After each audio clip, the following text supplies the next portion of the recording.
their team is able to find those controls. We also have never seen, I think, a shock rifle versus shock rifle counter snipe yet. So maybe we get to see that today. 24-23, it's Shopify Rebellion that only lead by 1 right now. And of course, Optic with a very convincing game number 1 will be up in the series. If you're just joining us, welcome. But Formal now has that shock rifle. I believe that's the new one. The other one might have despawned. That's something with the shock rifle that you'll notice. It despawns very quickly when left on the floor. So it might have despawned after Renegade had dropped it there, but it's Optic holding down this elevator side. Legend's on an island, though. We got to really pay attention to where he is on the map. He is on that pipe side, and he will be the first point of contact if Shopify look to break this Optic gaming setup. Oh, Cycle. Yes. Cycle. Careful. Playing a dangerous game. Legend Renegade, though, they're hitting it out. Let's see if they do. Legend trying to get towards the C plat side, but this route clean kills. Royal 2 was able to find that break towards the sniper of Formal. They've switched hands, and Optic Gaming, it felt like a pinch that was ready to happen, a collapse that was coming through, turns into maybe one of their worst results, where they get spawn trapped over at the long haul. They've given up the sniper to one of the most prolific in Halo's history. This could be a tough position to battle out of. Yeah, speaking of a solid shot, we talked about Formal, but Royal 2's another one. On par with, I would say, players like Roy from Halo 3. God, so good. How do you hate those cracks? How do you hit that, man? I mean, goodness me. I mean, if you get juked that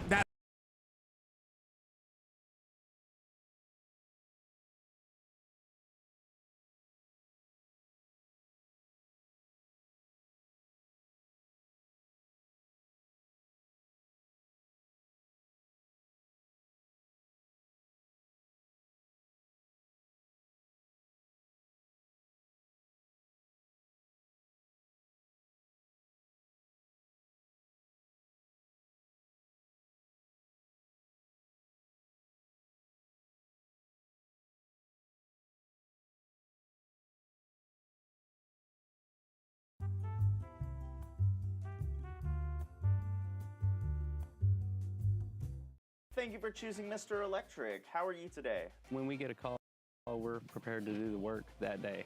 Here at Mr. Electric. pushing towards A. It's Cycle getting a double kill.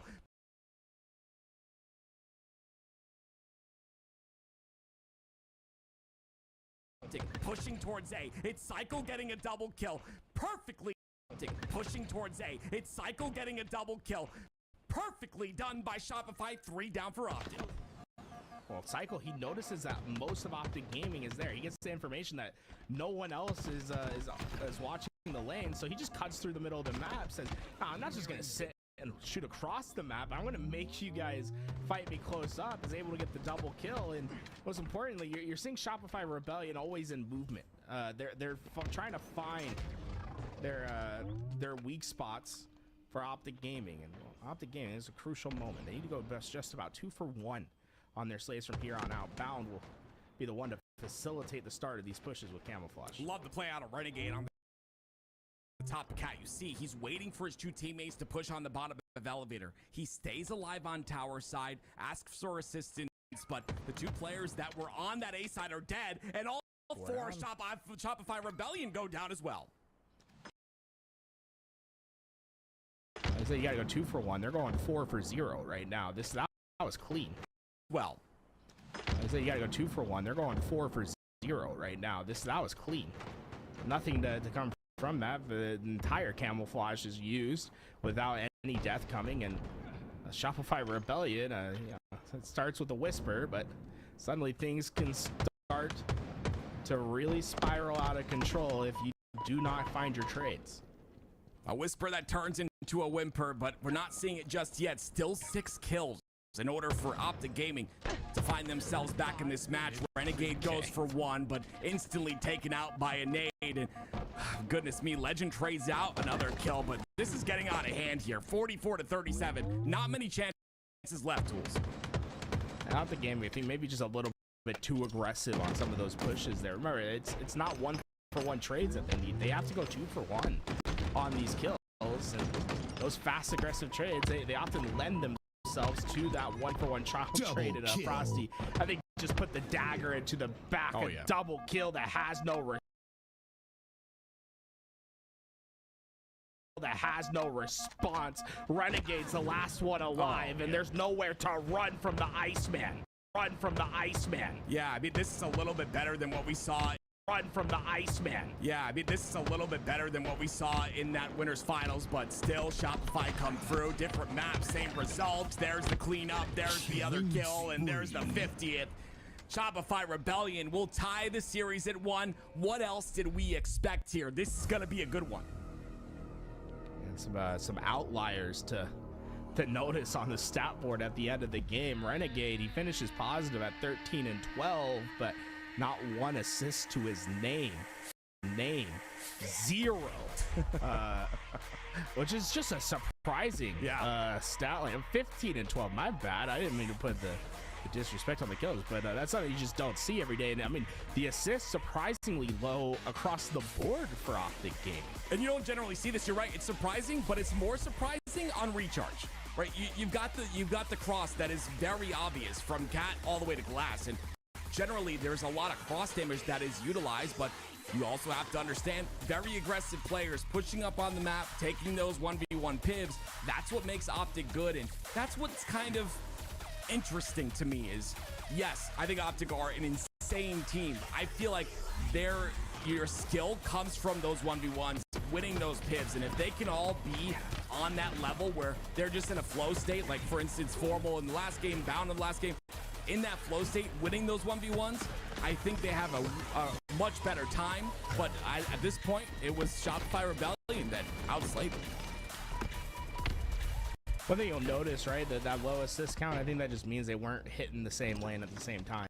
Maybe the timing coordination is a bit off throughout that game. We'll see if that changes throughout on Aquarius Fly. This is a map that's been around since Season 1, Day 1. And because of that, this game, the meta of this is relatively solved, and because of that, you'll see lots of fast and decisive movements. Don't be surprised if you see flag captures left and right. But again, we're seeing the same thing, right? It's a lot of 1v1s from the roster. Yeah, I agree with you with the timing, but I think that's kind of how they play. They'll each individually take a lane. Sometimes it'll work out where the lane's pinch, but at most times, it's just 1v1s. We see it time and time again, but if you look at Shopify, they're constantly getting those assists because they're constantly able to work together. Royal 2 right here. Damage in, stays alive. Doesn't take the 1v1. Ends up falling, but again, 3 down for Shopify. We'll see if Optic can take advantage with a flag here. The Cycle just trailing from across the map. He understands that this pressure is going to come. He's making sure he's not an easy kill for anyone on the map. In fact, he is just putting Optic into a blender. He only gets 1 kill there, but my God, was Cycle making his presence known. That's 3 down for Shopify. Make it 4 dead this time. It will go bottom center. There's going to be some early spawners on the Fridge side. Interesting route there by Renegade, but he gets it through. He gets it through all the way. That's a lot of confidence in Formal. He is on P2. They understood. He'll hit the spawner before they can get to me, and understood. He'll hit the spawner before they can get to me, and decisive, fast flag plays. That's what you should expect all game long from either side. They will recognize their timings and opportunities to run. Royal 2 recognizing many players inside of the base here and decides to back off, but Bound gets that P side, Fridge side control, and because of that, he'll get cleaned up. Frosty, the last player alive, understands the objective. There was a player weak, but last shot once again towards that top center control, gets a double, and on top of that, scoops up a camo. Time to go incognito, and last shot, I think he's just looking for an opportunity to get back to the base. The problem is you really can't just move through the open field. You have to treat this camo almost as if you don't have camo a lot of times, and unfortunately for last shot, trapped out into the open, he takes a route that you would never take if you didn't have camouflage, and I think it's a route that you would never take if you didn't have camouflage, and I think the result is usually the same when that happens. Shopify Rebellion, 4 down, trapped into the base. Optic Gaming knocking on their door. I love how they're slow playing it though, right? Renegade not really pushing up too fast. Formal again sitting on the B side, definitely feels comfortable up there. Renegade going to win a fight with Legend inside of the util here. 2 down once again, and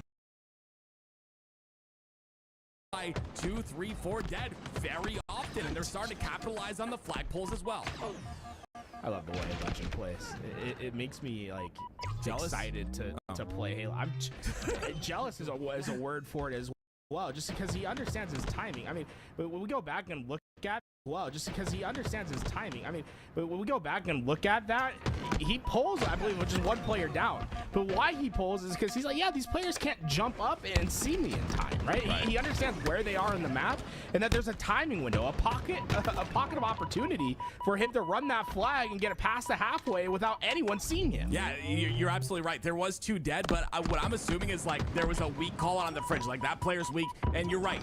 That timing, it's just so hard to do though. Listening to that communication, understanding how many are dead, and then taking that chance. He could have chance. pushed the 1 shot. He pulls the flag instead. I love it. He is he's the reason this Optic Gaming roster works as well as it does, because he will always make the best possible play for the objective, and he's scary to play against. You'll notice how efficient teams are when he's on the roster.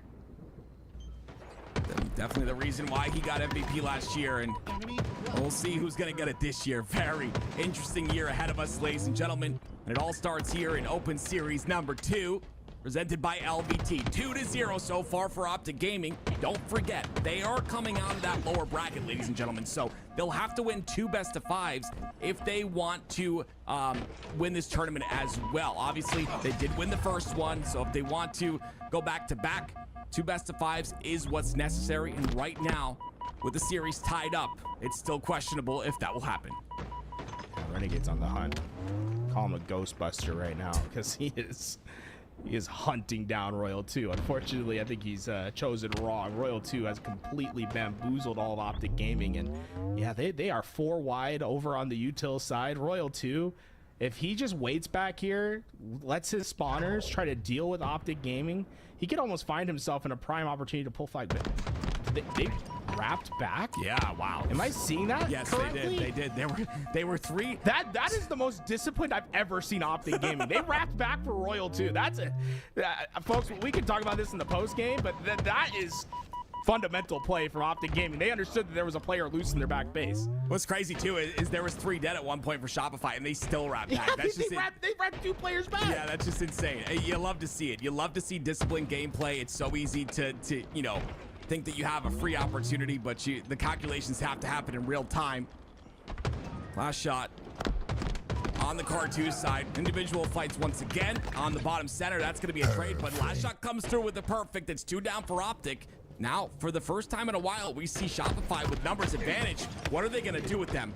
And unfortunately, not a lot, because Bound ends up trading down a kill. Gets into a 1v1 with Frosty, takes him out as well. And it's going to be a sprint. Psycho on the P side, Legend that car, fight for the camo, and yeah, Legend, he says that there's no way you're getting this away from me. But fortunately for Shopify Rebellion, Legend a little too eager to grab that camouflage, doesn't check behind him, and takes some unnecessary damage. Look at last shot. Behind enemy lines. Yeah, here we go. I was expecting maybe a couple more kills before he pulled the flag, but he's happy with just 1. It's 3 down, though, for Shopify Rebellion, so that pull not necessarily working out. It's going to be Bound that backs up. I think you're on point. He needs better timing. Yeah. There's only 1 player down, and everyone else is already forward on the map, so he's pulling towards them. The ideal situation when you hit that overextend is you want your teammates to get 2, 3 down, and then you can pull and vacate those back spawns as they're spawning up. I almost would have been better if he didn't pull the flag, push back towards that util, and try to open up that opportunity himself. Well, once again, Optic in the numbers advantage here, but it's going to be Optic on their side of the map. It seems like almost a defensive side pressure here from Optic, not really going past that 50% portion, but there's so much more time on the clock. I think they're just taking less risks here, and that is what pays off when you have a 2-0 lead. We saw the double back earlier in the game. I think it's just less, you know, just more calculated play out of Optic Gaming. Just make sure you close this game out. It's their connective tissue right now. They are not separating on this map. And oftentimes when Shopify Rebellion find themselves in a fight, it's against two Optic Gaming players. Look at the assists throughout the game. 5, 5, 7, 5 for Shopify Rebellion. 9, 12, 9, 6 for Optic Gaming, right? It's just those assists, that connective tissue that's keeping both these players, both these teams together is much tighter for Optic Gaming. Much tighter for Optic Gaming. I'm terrible at math, but I think Optic has more assists with how you call that out, Tools. It's great to see Optic Gaming, but flag almost pulled by Royal 2. It's going to be Frosty with the camo, and this is why maybe Optic puts themselves in a position to make sure to just at least burn this camo, because now it's Shopify Rebellion, if they play their cards right, that have an opportunity to get a flag pull, and of course that will only bring you within one. Cycle gets a double, 2 down for Optic. The other 2 spawn inside a fridge, and Renegade making a solo push here. Cycle's gonna challenge him, but no flag gets pulled.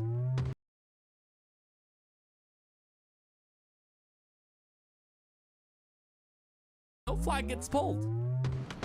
And they understand that they need more slays. The timing window just wasn't open.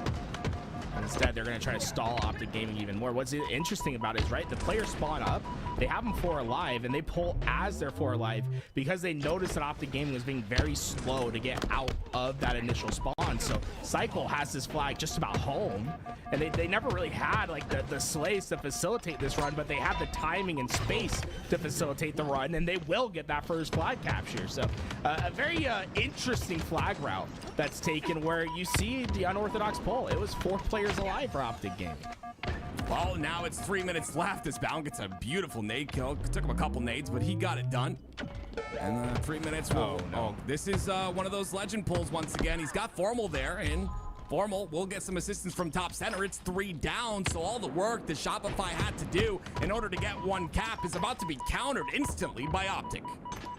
Well, no, Shopify Rebellion were quick to get up on the map. They got 2 players in the middle. They're going to laser anyone that tries to touch that flag. In fact, Renegade, the only player alive, and he's nowhere near for that touch. So not only is this going to be a return, but a potential counter opportunity for Shopify Rebellion. Absolutely love that by Renegade in that situation, though. Put 2 shots in, thrust out defensively, and try to trade out another fight as well. Because of that, it's 3 down for Shopify Rebellion. He has an opportunity now to get the counter of the counter cap, and he'll bring that towards the util side. But still, it's a lot of Shopify Rebellion at the top of P. Regardless, he'll get it in. 3-1, Optic lead. Optic Gaming has really mastered the art of the overextender. They understand what it means to be the player behind enemy lines. And Renegade, he has 2 options there, right? He can try to work back towards his team and work on that return, or he can trust his team to get those kills and say, I'll just go into your base. Shopify Rebellion were 3 wide on the other side, and Renegade had found that 4th kill in the middle of the map. So he says, well, there's no one to stop me to pull this flag. Let me pull it. Legend gets the kills, and Renegade, he's just not done. He's still finding the damage. Shopify Rebellion have a Renegade problem. I want to talk about the timing too, right? He sees the first kill go down, gets the 2nd kill for himself, gets out of the base and forces the 2 spawns in the back of base, but unfortunately not enough firepower or assistance top center. Regardless, the flag is relayed, so it continues to go. This might have been a great pull by Renegade. It seems to have worked out. This will be the 4th cap of the game. Optic lead 4-1. And when we look at the end game stats, one thing you're going to notice is Optic Gaming just